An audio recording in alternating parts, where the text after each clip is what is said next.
Bard on the Plains podcast with Mike McPeak. It's about stories, mine and yours. Today I sit down and shoot the breeze with Summer Hartzfeld. We talk about blindness, computers, Linux, and Macs. I first met Summer a few months ago in Allison Sheridan's chat room. Allison runs a podcast called the Nosilicast over at podfeet.com. It is a podcast with an ever so slight Macintosh bias. And while she's recording the podcast, she has a chat room going on, and there's a lot of us in there, Summer and me included. A few months ago, I was one of the first people into the chat room, and Allison sent me a private message saying that we have a newbie in the group here and to make her welcome and to try and help her fit in. It was Summer, and I introduced myself, and I kind of explained how things go, and she was in there. Before too long, she was firing off the smart comments kind of like the same that I was, and she fit in really quick and really well with us.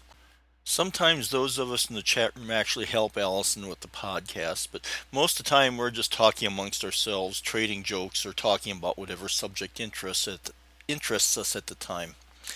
Then Allison will say something to us and we make a comment about the lady in the corner of the screen is talking to us. We really do love Allison. We have a good time. So come join us at Sunday nights at 5 o'clock Pacific time at podfeet.com. But now on to my conversation with Summer Hartzfeld. I think what I'll do is maybe just have you introduce yourself and tell a little about yourself, and so people get to know you a little bit.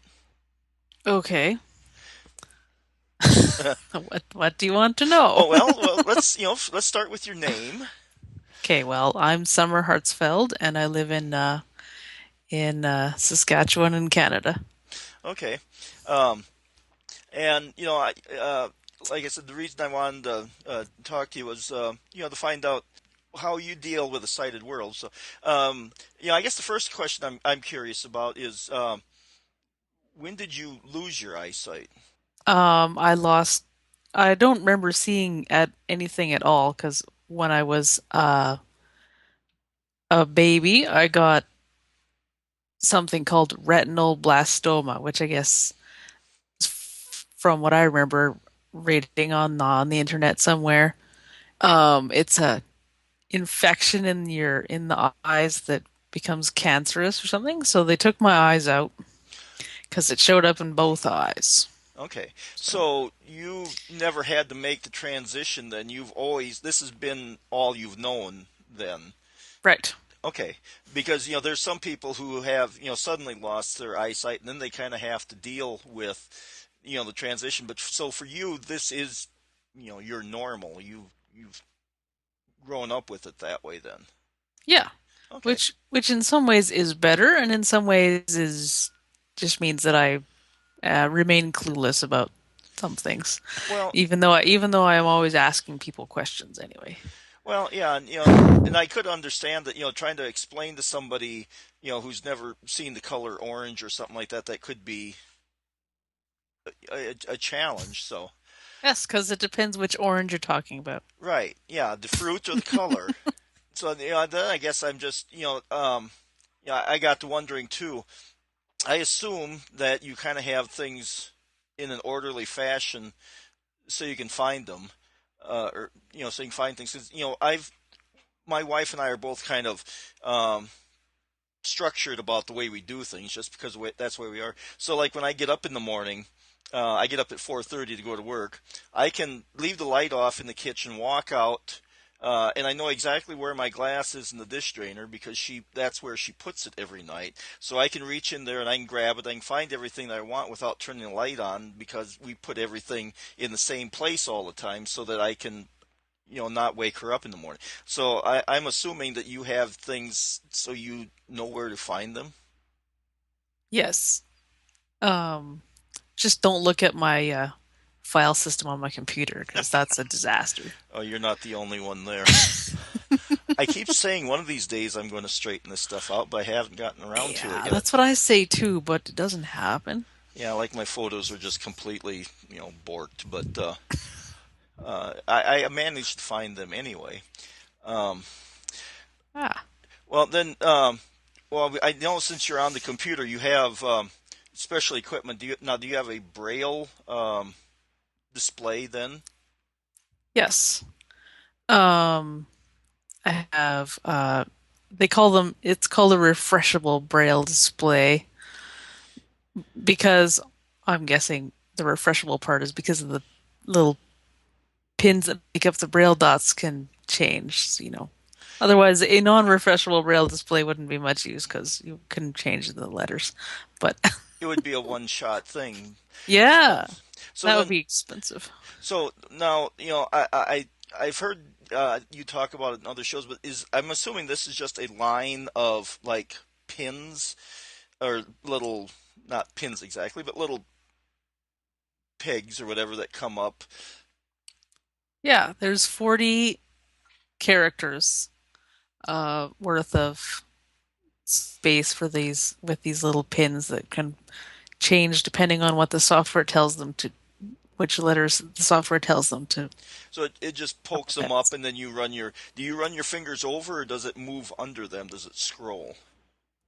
No, you would run your fingers over it, and there's buttons on the display that you can use to make it scroll or move around the screen and read the screen like that. Okay, because I'm always amazed because when we're in Allison Sheridan's chat room there, I'm having trouble as things fly up the screen when we start to get, a little Well, I'm silly in having there. trouble in Alison Sheridan's chat room too with things flying up the screen, Oh, uh, but I know where to look for where on the line to look to see if someone puts my name in there, okay. and then I have a somewhat of a hope of reading their message to me and answering them then. Well, yeah. Most of the time, I probably miss stuff, but Well, and I miss stuff too, but and I'm trying to, read everything and see what's going on, and and even for me, it's a bit of a challenge. And I'm not the world's fastest reader. I don't comprehend that fast. well, Um, I don't end up reading everything that happens in her chat room, but okay. Well, then you've missed because some of my witty comments, then maybe. oh, nuts! I'll have to make sure I read all of your witty comments, Some of especially them aren't always as witty as they should especially when be. you're bugging other people. I'll make sure to read those ones. Yeah, I'm just the kid in the back of the room throwing spitballs at everybody. Yeah, and then ducking. Oh, it wasn't me. It wasn't me. I didn't do it. Well, you seem to hold your own pretty well though too, because um, you almost rival me when it comes to being a smart aleck. But Well, thank you. well, because there'll be things like Allison will ask how her video display looks, and you say it looks fine to me. Yeah. Well, yeah. I mean, what else am I gonna do? Yeah, but I have noticed you've kind of become the resident sound person. There, you're always telling Allison when you hear all these noises that I just can't pick up, like the fan buzzing or there's something going on. Well, I started. I wear my headset with the microphone on it that I'm using right now when I listen to her show, so you can hear more. I found you could hear more interesting background noises if you got a headset on instead of just listening to the speakers. Well, and I've got a headset that I wear too, but I mean, I'm not picking up. Of course, part of it is I probably wrecked my hearing from a little too much rock and roll and working around loud equipment. And Oh yeah, and those crazy things you did from your last podcast, those crazy like flipping your truck or whatever that story was. oh, Or, well, that was Dad. I haven't done anything weird like that, but um, no, just farm equipment can be loud, and then or then maybe it's just the rocks rattling in my head too that I can't hear everything either. oh, But whatever. um, now, one thing I've also heard you talking about is using like voiceover on the iOS devices. Um, how does I kind of experimented with them that one night when you were asking me to check something out, but does that work? Once you get the hang of it, does that work fairly well then? Or I think it works fairly well. Once you get the hang of it. When I first got my iPhone, I was kind of baffled by the just a screen with there's nothing there but it says what you're running your finger over on the screen, so then you know what it is, and you learn where the buttons are on the screen, and so you can find them pretty fast. Now, how's typing on there? Can you do okay or? Yeah, it's okay. Well, I mean, I have trouble, on there just because I call it the flying fickle fingers, but I don't always hit the keys like I should. But um, it works out okay. Well, then I've also heard you mention too that before you bought your Mac this summer that you were using Linux. Yes, I'm still using Linux. I just also now have a Mac. Okay. Well, how long have you been using? Well, how long have you been using computers? Let's start there first. Um, I had a really old uh, DOS laptop when I was in high school in like the early 90s. And then but I started using Linux in I think 1997 or something. Oh boy, you were back there in the early days then too, because think Yeah. I think I started using it around, well, it was after we moved to town, so that would have been about 2000 something, and even then it was kind of um, rough. Yeah, it was kind of rough. But I understand you use the command line all the time, or Yeah. okay, Well, that's pretty much how I started out, and I never thought I really needed to try and make the graphical interface work because well, it didn't really start working well for um, if you needed to use a braille display or speech output until recently, as far as I know. But I never really thought I needed to figure out how to make that work since the command line seems to work just fine, as far as I can tell. now did your Braille display work with Linux right off the bat? Actually, yeah, Oh, there's a software package called BRLTTY, and it supports a lot of braille displays. okay, because I've done a lot of Linux stuff, and I have some hardware, and I know I've had to, you do the dance, and make the sacrifices or whatever, and whatever it takes to make the hardware work, and it can be real tricky sometimes to get some hardware to work. So I was just wondering if they had, the software that worked with your display right off the bat. Yeah, even like back in the 97 or whenever it was that software was already out and worked with the display I had at that time. And so yeah, it's all otherwise I couldn't really have gone from I would have had to stick with DOS, which would be have been really sad Yeah, that would be that's worse than sad, but because at that time you had to spend quite a bit of money for a screen reader that would work with Windows. And since I didn't have a whole lot of that much money, then it was either DOS or Linux. So if the Braille display hadn't worked with Linux, I would have stuck with DOS, I guess. yeah. And Well, it did then. um, what flavor of Linux do you use? I use Slackware. Oh boy, you compile your own? Well, you don't have to compile your own everything. Okay. Well, because Slackware is always kind of like the hardcore Linux. I've never tried that one. I've tried a lot of the other ones. I mean, I started out with Red Hat and Mandrake and a bunch of those, and a lot of those have morphed and changed and gone out of business. But Slackware always, I think that was always kind of like the hardcore one where yeah, maybe you didn't have to compile everything, but you did end up having to configure things more, unless it's changed. I mean, I haven't looked at it lately, but it always was the one that you had to put more effort into installing it. It has changed some, but it's still the same basic installation process. They don't use a fancy package managing system. But what you get on the images is a lot of what you would need for a basic working system. So And they're binaries, but they're in in tar.pz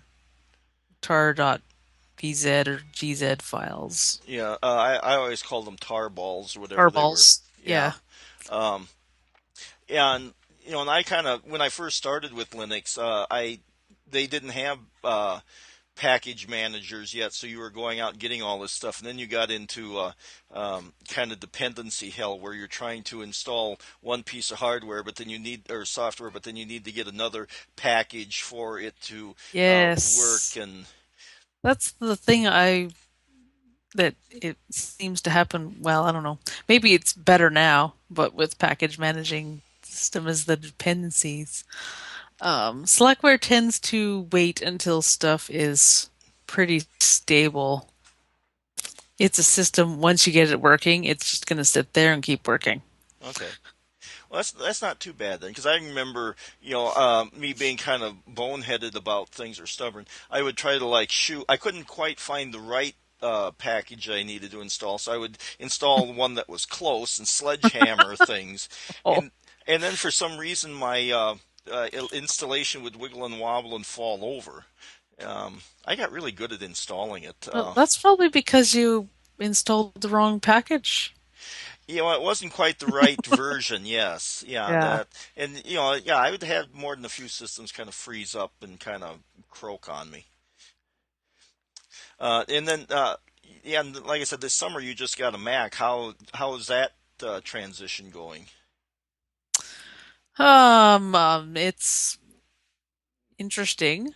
I think the fact that I've used the Linux command line is actually helpful because very similar command line is hiding underneath all the fancy graphics on the Mac. Yeah, you can get down to the terminal there, and a lot of the commands are the same. Yeah. I just usually SSH in from my Linux machine if I want to find out what's going on in the terminal. So, what have you been using your Mac for, or are you just using it like you would any other computer? In some web browsing and also fiddling with pictures of the jewelry that I make.